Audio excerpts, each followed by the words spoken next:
Olá pessoal, tudo bem? Sou o professor Bruno Lima, professor aqui do Estratégia Concursos, e nós estamos dando início agora ao nosso módulo de estruturas lógicas, que, diga-se de passagem, é um módulo fundamental para que você consiga entender o que nós chamamos de lógica proposicional. Essa lógica que a gente vai estudar aqui, que é a lógica das proposições, a lógica do cálculo proposicional, o nosso pontapé inicial se dá com esse módulo, que é o módulo de estruturas lógicas, que eu já vou avisar para você aí do outro lado, tem que ter paciência porque é um módulo extenso. Digamos o seguinte, para que você consiga caminhar comigo nos demais módulos, a sua base vai ser construída aqui dentro do que a gente vai ver na parte de estruturas lógicas. Então não se assustem, são muitos vídeos que a gente vai acabar trazendo para vocês aqui de conteúdo teórico, mas que ao mesmo tempo, tendo essa base bem montada e bem consolidada, fica muito difícil de você não conseguir acompanhar com clareza o que eu vou trazer para vocês na sequência, tá bom? O que por muitas vezes eu vou avisar vocês aqui é que não adianta, pelo menos a meu ver, ficar tentando queimar etapas, não adianta, principalmente para quem nunca viu esse conteúdo, não adianta muito querer encurtar alguns caminhos no intuito de poder deixar um ou outro conteúdo de lado. Claro, dependendo do perfil da sua banca, pode ser que às vezes um ou outro ponto realmente não seja assim tão importante, mas ao mesmo tempo, o que eu posso te garantir é isso. Se você tiver um pouquinho de paciência e tempo, que acaba sendo necessário mesmo, para poder acompanhar esse módulo nos detalhes que eu vou trazendo para vocês aqui nas videoaulas e também, claro, para vocês que acompanham aí o conteúdo em PDF, se vocês conseguirem caminhar bem conosco nesse módulo, meu amigo, você sai daqui com uma base que, conforme eu falei, dificilmente você fica com dificuldade no que a gente tem que ver na sequência do curso, perfeito? Então vamos lá, vamos nessa. Olha só, pessoal, o primeiro conceito que eu vou trazer para vocês aqui é o conceito de proposição. Então vocês têm que ficar atentos desde já, porque eu não falo aqui do que a gente chama de preposição, perfeito? Preposição é o que vocês estudam lá nas aulas de português. Aqui a gente está falando do conceito de proposição. E o que é o conceito de proposição propriamente dito? Bem, vocês vão ver aí que proposição, está anotado, é todo conjunto de palavras ou símbolos que exprimem uma ideia de sentido completo e que, além disso, pode ser julgado como verdadeiro ou falso. E uma dica que eu vou deixar para vocês desde já, que é importantíssima, é que toda proposição ela tem que apresentar o quê? Ela tem que apresentar verbo. Então, quando a gente trabalha aqui com essa definição, com esse conceito, você acaba tendo aqui duas ideias que são importantes. Primeiro, eu preciso ter uma ideia de sentido completo, perfeito? E um outro ponto que é importantíssimo para a gente aqui, quando eu trabalho com o conceito de proposição, é que essa proposição ela tem que ser o quê? Ela tem que me dar possibilidade de ser julgada como VOF. Eu preciso que vocês fiquem atentos aqui, que eu falo sobre uma possibilidade, tá vendo? Eu não te obrigo a saber se a frase vai ser necessariamente verdadeira ou se ela vai ser necessariamente falsa. Para eu ter uma proposição, eu tenho que ter uma sentença que me dê possibilidade de julgamento enquanto VOF. Desde já eu antecipo para vocês o seguinte, toda proposição tem que trazer verbo, tem que ter um verbo, mesmo que esse verbo apareça até de alguma forma implícito. Mas nem toda sentença, fiquem atentos desde já a isso, nem toda sentença que tenha verbo, ela tem que ser necessariamente uma proposição, perfeito? Vamos dar uma olhada então em alguns exemplos do que seriam proposições? Veja bem, olha só. Coloquei para vocês aí uma sentença que eu chamei de A, dizendo que o Ricardo foi aprovado no concurso. Essa sentença, está claro para você que ela acaba atendendo os dois conceitos que a gente colocou, as duas ideias que a gente acabou colocando agora há pouco. Quando eu digo para vocês que o Ricardo foi aprovado no concurso, a noção de sentido completo eu tenho, consegue perceber? Brunão, eu fico muito na dúvida às vezes quando você fala para mim que essa sentença tem que ter sentido completo. O que é a lógica do sentido completo? Eu costumo dizer o seguinte, a frase ela vai trazer para você o sentido completo quando de alguma forma você conseguir perceber, criar significado para o que está sendo colocado, certo? Se eu chegar para você e disser que o Ricardo foi aprovado no concurso, eu entendo que aí do outro lado você consegue criar um significado para isso, certo? Você consegue ver uma lógica na coisa. A gente não fica aqui devendo informação para que você consiga perceber sobre o que eu estou falando. Então essa sentença, ela é uma proposição por trazer a noção do sentido completo e também por me dar a possibilidade de ser VOF. Você concorda comigo que quando eu afirmo que o Ricardo foi aprovado no concurso, que é fato que ou essa sentença é verdadeira ou essa sentença é falsa? Que não tem como eu ter aqui um terceiro valor, ou mesmo que não tem como aqui eu deixar de imaginar que ela vai ter que assumir algum desses dois valores, perfeito? Vocês estão vendo que eu coloquei ali na frente também uma letra A maiúscula. Dentro da lógica proposicional, vai ser muito comum a gente trabalhar com uma linguagem simbólica. Então é muito importante que desde já, aí do outro lado, você entenda que uma proposição ela vai poder ser representada tanto por uma letra maiúscula quanto por uma letra minúscula. É comum nas provas, tá? A gente ter situações em que o examinador traz a representação por letra maiúscula, como ele traz também a representação por letra minúscula. Letras maiúsculas, diga-se de passagem, as mais comuns são A, B, C, P, Q, R, S, mais claro, podendo usar qualquer uma outra. E quando a gente trabalha com letras minúsculas para representar proposições, na maioria das vezes, vocês vão ver aí nas questões, eu utilizar a letra P, a letra Q, a letra R, como representações de proposições com letras minúsculas, tá bom? Mas não existe uma regra para isso, para eu ter que usar uma letra maiúscula ou uma letra minúscula na hora de representar uma proposição, perfeito? Muito bem. Então aqui, moçada, quando eu trabalho com vocês com essa sentença que está aqui, ó, Ana namora e Gabriela é professora. Quando eu digo para vocês aqui, olha, que a Ana namora e que a Gabriela é professora, desculpa, que a Ana namora André e que a Gabriela é professora, vocês vão perceber que a gente cai numa pegada muito semelhante à da questão anterior, perfeito? Então, o que a gente vai ter aqui? Vocês vão perceber que eu vou ter a noção do sentido completo, ok? E mais do que isso, a possibilidade que aquela sentença que está ali, ela seja verdadeira ou falsa. Não cabe a você aqui nesse momento, isso é muito importante que você entenda desde já, não cabe a você aqui nesse momento tentar verificar se essa frase que está aqui é verdadeira ou falsa. Fica muito atento a isso que eu estou falando para vocês, tá bom? Quando eu digo para vocês que a Ana namora o André e que a Gabriela é professora, não é para você necessariamente acreditar nisso que está sendo dito. Não é para você, por conta própria, falar assim, ah, professor, então a Ana namora o André, né? E a Gabriela é professora. Não, não necessariamente. O que a gente vai ver aqui ao longo do nosso curso é que se for para eu considerar isso que está aqui verdadeiro, o enunciado vai me dizer, ou se de alguma forma eu precisar descobrir o valor lógico daquelas duas informações, o enunciado vai ter que me dar margem para que eu consiga concluir qual que é o valor da primeira parte, qual que é o valor da segunda.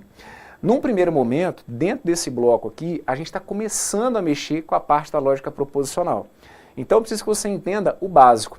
Vejam, a lógica proposicional, como eu falei, é a lógica do estudo das proposições. Então a gente está começando a estudar aqui o objeto. É a mesma coisa de lá na matemática, você começar a entender o que são os números, perfeito? Então é muito importante que vocês entendam aqui, desde o início, o caminho que a gente vai ter que percorrer para trabalhar com esse tipo de sentença. Quando eu digo para vocês, então, igual eu coloquei ali, que o Ricardo foi aprovado no concurso, eu preciso que você se acostume com a ideia de que não necessariamente o que eu estou escrevendo é verdade.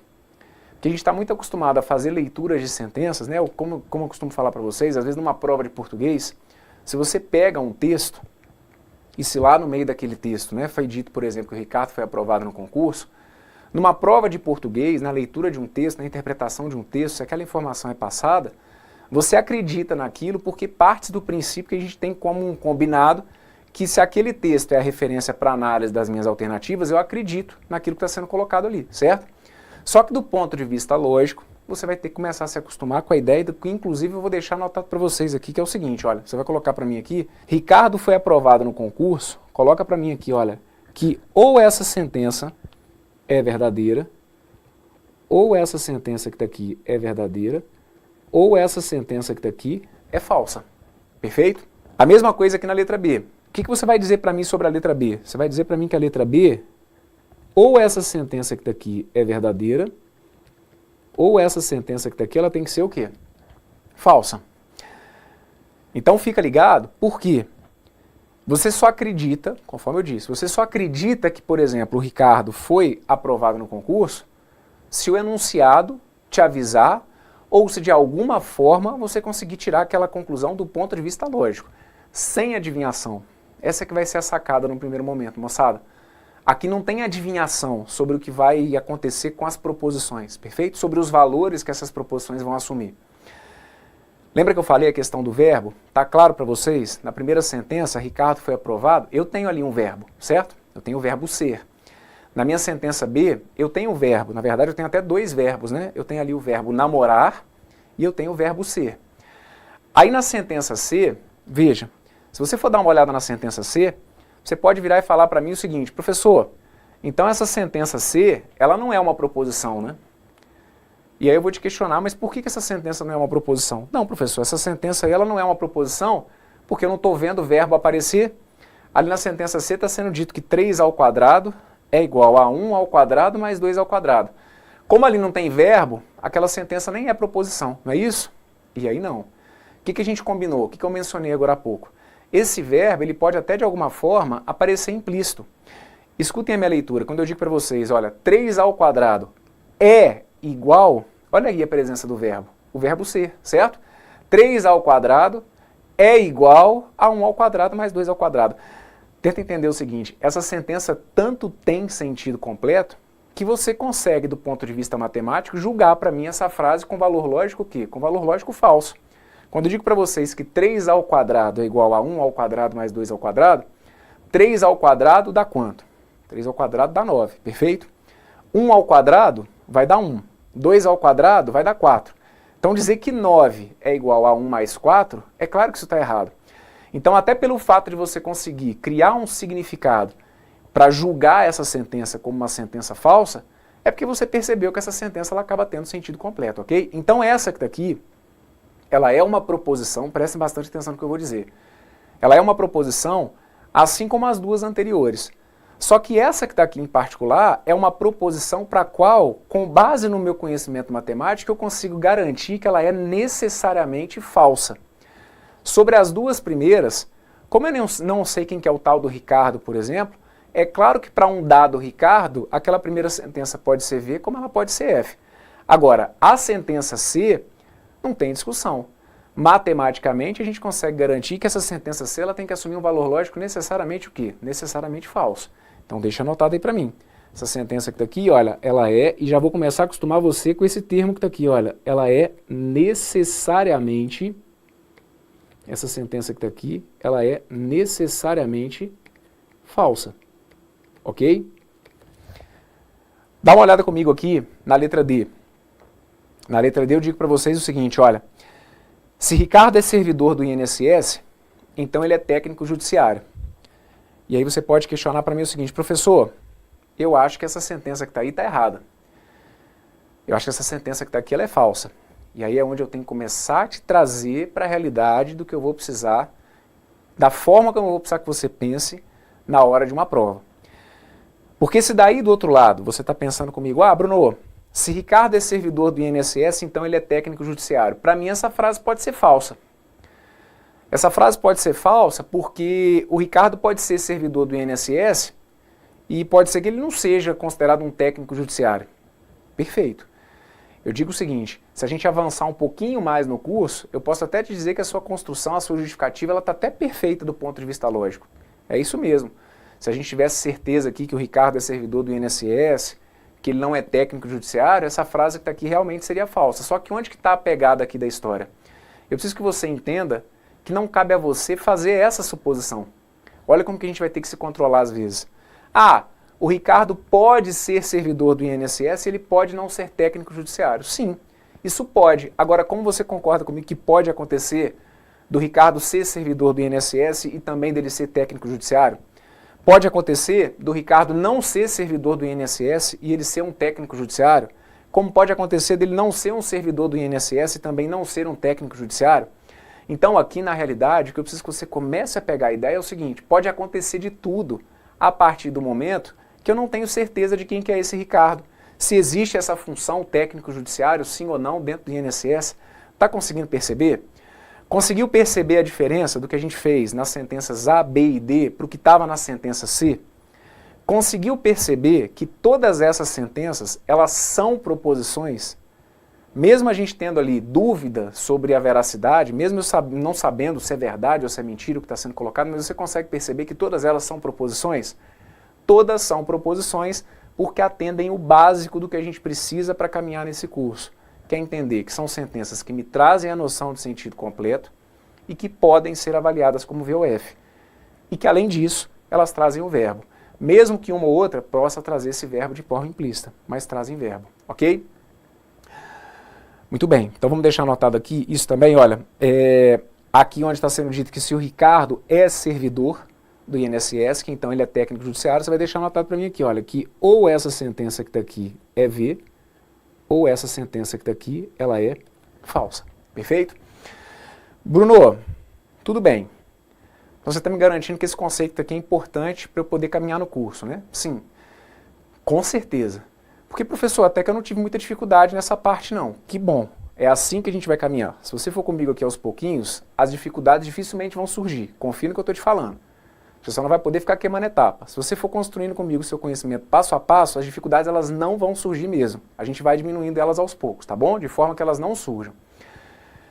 Então aqui eu falei sobre esse conceito importantíssimo de proposição. E eu falei muitas vezes aqui já sobre essa noção do sentido completo. E você aí do outro lado pode estar pensando o seguinte, caraca, o Bruno falou muito sobre essa noção do sentido completo, mas eu não estou conseguindo entender o que não teria sentido completo. Bruno, tem como você me dar um exemplo aí de uma sentença que não tem sentido completo? Sim. Pedindo com jeitinho, como eu sempre falo, pedindo com jeitinho a gente atende. Tem como me dar um exemplo aí, Brunão, de uma sentença que não tem sentido completo? Sim. Eu chego para você e falo simplesmente o seguinte, olha, caderno. Como que é, Brunão? Isso aí, caderno. Beleza? Caderno, Brunão? Isso, caderno. Pô, Bruno, mas o que é para fazer? É para abrir o caderno? Você quer que eu te empreste um caderno? Você está querendo que eu pegue o caderno? É para copiar a matéria no caderno? Do que você está falando? Na verdade, eu não estou falando, não é? Eu não te passei uma noção de sentido completo. Você pode criar um significado para a palavra caderno? Pode, mas a noção do sentido completo, a ação, vamos dizer, ela não existe justamente porque essa sentença, para início de conversa, ela nem apresenta o que, gente? Ela nem apresenta verbo, certo? Ou você vai falar para mim aí que caderno é um verbo, não mata seu professor de português não é? A equipe de professores de português aqui de estratégia é fenomenal, então você não vai querer envergonhar aí essa nossa equipe, não é? Caderno, gente, não é verbo, aliás, né? Caderno, essa sentença nem verbo tem. Então tá aqui um exemplo de uma sentença que não tem sentido completo. Vocês querem ver um exemplo de uma sentença que já apareceu em prova da Fundação Carlos Chagas? Mente sã em corpo são. Mente sã em corpo são. De novo, não vai matar a galera do português aí do coração, não. Ah, Bruno, tem verbo aí no final, né? Tem o são. Eles são felizes. Cuidado para não confundir as coisas. O mente sã em corpo são, por favor. Essa sentença não tem verbo, gente. Então é uma sentença que não tem sentido completo. Logo, do ponto de vista lógico, ela não é uma proposição. Não sendo uma proposição, não vai fazer sentido nenhum aqui você tentar representar por uma letra maiúscula, por uma letra minúscula do nosso alfabeto. Perfeito? Então tudo aquilo que fugir dessas duas definições básicas, sentido completo e possibilidade de ser VOF, deixa de ser proposição. Estamos combinados? E vejam o que eu coloquei aqui, que tem que estar tudo muito bem encaixado, gente. Para eu ter uma proposição, não adianta simplesmente ter sentido completo. Não adianta simplesmente ter possibilidade de ser VOF. Não é pelo menos uma das duas. Aqui é um E, que a gente inclusive aqui ao longo do curso vai entender a personalidade dele. As duas coisas aqui têm que ser atendidas ao mesmo tempo. Perfeito? Se pelo menos uma delas furar a regra, a gente deixa de ter o que a gente entende como uma proposição. Fechado? Muito bem. Então vamos caminhar um pouquinho. Vem comigo, olha só. Na sequência, eu trouxe para vocês aqui casos clássicos do que não são proposições. E aí, o primeiro caso que eu tenho que chamar a atenção de vocês são as frases imperativas. Ó, tá anotado para vocês aí que sentenças imperativas apresentam ideia de ordem, de conselho, de pedido. Dessa forma, não faz sentido avaliarmos sentenças desse tipo como verdadeiras ou falsas. Por esse motivo, não são consideradas proposições. Dá uma olhada aqui nos exemplos de sentenças imperativas que eu coloquei para vocês, olha. Estude bastante, erga o braço, beba água. Essas sentenças aí, elas não são proposições. E por que elas não são proposições? Ora, vamos lá, sem decoreba, tentando entender o que está rolando aqui. Estude bastante essa sentença, ela atende os dois requisitos que eu coloquei para vocês agora há pouco? Essa sentença, ela tem sentido completo? Não força a barra aí do outro lado não. Ah, professor, eu acho que essa sentença não tem sentido completo não. Claro que tem. Se eu chegar para você, se eu tiver a oportunidade de estar com você, por exemplo, pessoalmente, e aí eu chego para você e falo o seguinte, meu amigo, estude bastante. Você não está entendendo qual é a mensagem que eu estou querendo te passar, não? Não é possível, não é? A noção do sentido completo, a gente tem. Você vai ver que então até o verbo eu tenho, né? Tenho aqui o verbo estudar, estude bastante. O que essa sentença não me dá, gente? Ela não me dá o que foi colocado aqui, olha. Ela não me dá a possibilidade de julgamento enquanto VOF. Quando eu digo para você, estude bastante, não tem o menor sentido aí do outro lado você tentar verificar para mim se essa frase ela é verdadeira ou falsa, certo? Consegue perceber? Sem decorar? Estude bastante. Ah, essa frase é verdadeira ou é falsa? Não tem sentido eu tentar julgar isso como VOF. Então é por isso que essa sentença deixa de ser uma proposição, perfeito? Sentenças imperativas, aquelas em que eu passo uma ideia de ordem, de conselho, seja lá o que for, né? Elas vão me tirar um dos pontos do que eu preciso para ter uma proposição, que é justamente a possibilidade do julgamento enquanto VOF. E a mesma coisa aconteceria aí com as outras sentenças que nós temos aqui também, ó. Aqui, ó. Erga o braço. Se eu chegar para vocês e falar, olha, erga o braço, também. Você pode entender a mensagem, eu posso te passar uma ideia de sentido completo, só que não faz sentido nenhum você tentar avaliar isso para mim como VOF, ok? E a mesma coisa vai acontecer aqui com a sentença beba água. Ah, beba água. Beleza, eu posso estar te dando aí um conselho, querendo o seu bem, falar sobre a importância de ingerir líquidos ao longo do dia, sobre a importância de você beber água, né, para que você mantenha a concentração aí nos estudos. Então, a noção do sentido completo tem, só que não faz sentido você tentar avaliar para mim se isso aí é verdadeiro ou falso. Perfeito? Vá juntando as pecinhas, hein? Frases imperativas não são proposições. Posso te dar mais exemplos? Vem comigo, bora lá. Para não. Frases interrogativas. Se eu falar com vocês sobre frases interrogativas, sentenças interrogativas não nos dão possibilidade de julgamento como verdadeiro ou falso. Assim, não são consideradas proposições. Quando eu coloco para vocês, olha, qual é a sua profissão? Segunda, há cachorros que não são mamíferos? Terceira, você conseguiu terminar a prova discursiva? Então o que a gente vai perceber aqui é o seguinte, sentido completo, todas elas têm, até porque elas têm verbo. Qual é a sua profissão? Você consegue tranquilamente entender o sentido. Você consegue perceber o que eu estou querendo, onde eu estou querendo chegar com uma pergunta como essa, ok? Tanto que você pode aí me dar uma resposta para a minha pergunta. Só que, de novo, não vai fazer sentido algum você tentar avaliar para mim se essa minha pergunta está certa ou errada. Ah, a pergunta do Bruno foi correta, a pergunta do Bruno foi verdadeira, a pergunta do Bruno foi falsa. Moçada, não faz sentido você tentar avaliar se a minha pergunta, qual é a sua profissão, se ela é verdadeira ou falsa. Ela é uma pergunta e ponto. O que você poderia talvez tentar interpretar é a resposta, mas não é o que a gente está discutindo aqui. Fechado? Quando eu pergunto, há cachorros que não são mamíferos? Ótimo, você pode ter até a resposta na ponta da língua para a pergunta, só que não faz sentido você tentar avaliar para mim se essa sentença é verdadeira ou falsa, assim como a terceira. Então o que a gente coloca como uma regra? Que sentenças interrogativas não são proposições. Sentenças imperativas não são proposições. Sentenças interrogativas não são proposições. Pela ausência de sentido completo? Não. Pela ausência de possibilidade do julgamento enquanto VOF, conforme consta aí no seu material. Olha a próxima que eu separei para vocês. Frases exclamativas. Frases exclamativas também não são proposições. Por quê? Frases exclamativas externam sentimentos, sensações, reações a determinados atos. Dessa forma, não são passíveis de julgamento como verdadeiras ou falsas e, como consequência, não podem ser classificadas como proposições. Exemplos. Minha filha nasceu. Fui aprovado no concurso. Você é muito alto, Brunão. Pois é.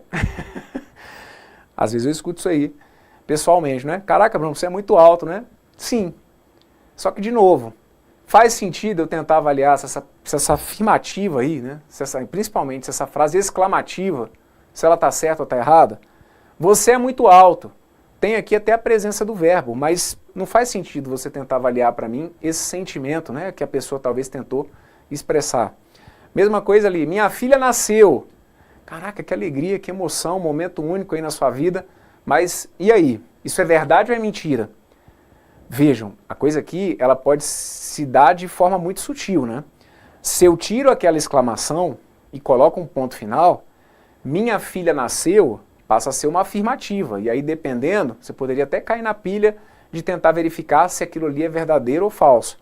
Mas para o que a gente tem aqui, do jeito que eu fiz a minha construção, minha filha nasceu, isso daqui não é proposição. E outra, só para que você também do outro lado não dê muita margem à imaginação. Ah, professor, mas e se fosse um ponto final? O que eu ia considerar? Como verdade ou como mentira que a minha filha nasceu? Cai naquele caso que eu falei agora há pouco. Não cabe a você decidir se é verdade ou mentira, perfeito? O enunciado, de alguma forma, ia te orientar sobre o caminho que você ia ter que seguir. Voltando ao que interessa, minha filha nasceu com sentido de exclamação, não faz sentido você tentar avaliar para mim como VOF, justamente por se tratar aí de uma frase exclamativa, ok? Bem, ao longo desse nosso curso, eu ainda vou trazer para vocês alguns casos do que não são proposições. Então, se você que está aí me assistindo já ouviu falar, por exemplo, sobre sentenças abertas ou sobre paradoxos, se você já ouviu falar, fique tranquilo, porque mais à frente eu vou mencionar no momento oportuno novamente esses conceitos. Se você que está aí não ouviu falar ainda sobre sentenças abertas e sobre paradoxos, fique tranquilo que eu vou te conduzindo e na hora certa aqui no curso eu encaixo essas ideias. Eu estou falando isso que é para que você não saia desse vídeo decorando a ideia do seguinte: o Bruno me ensinou que os únicos casos que não são proposições são as frases exclamativas, as imperativas e as interrogativas. Por favor, se ficou essa impressão, vamos corrigir desde já, não é isso não. Eu estou simplesmente chamando a atenção de vocês aqui para 3 casos que acabam aparecendo até com uma certa frequência em provas e que sempre vão exigir a nossa atenção. Mas não quer dizer que necessariamente para a sentença não ser uma proposição, ela tem que se encaixar em algum desses casos. Tanto que, agora há pouco eu dei um exemplo, caderno. Caderno é exclamativo? Não. É imperativo? Não. É interrogativo? Não. E também não é proposição, perfeito? Então a gente tem casos mais manjados e, de maneira geral, tudo que não se enquadrar na definição que a gente trouxe aqui no início desse vídeo, deixa de ser uma proposição, perfeito? Muito bem, preciso que então aí do outro lado você veja para mim se ficou tudo entendido. Se ficou, eu vou pedir para que você dê uma repassada aí no seu material, se precisar dar uma olhadinha em alguma etapa para que a gente possa seguir no próximo vídeo. E se tiver tudo tranquilo, eu fecho aqui então, olha, esse nosso bloco por aqui é o inicinho da nossa caminhada aqui no módulo de estruturas lógicas, mas é realmente um conceito fundamental para que vocês consigam entender o que a gente acaba estudando aqui dentro dessa lógica. Perfeito? Me despeço por aqui, um forte abraço para todos vocês aí e nos encontramos daqui a pouquinho na sequência aqui do nosso curso. Fui!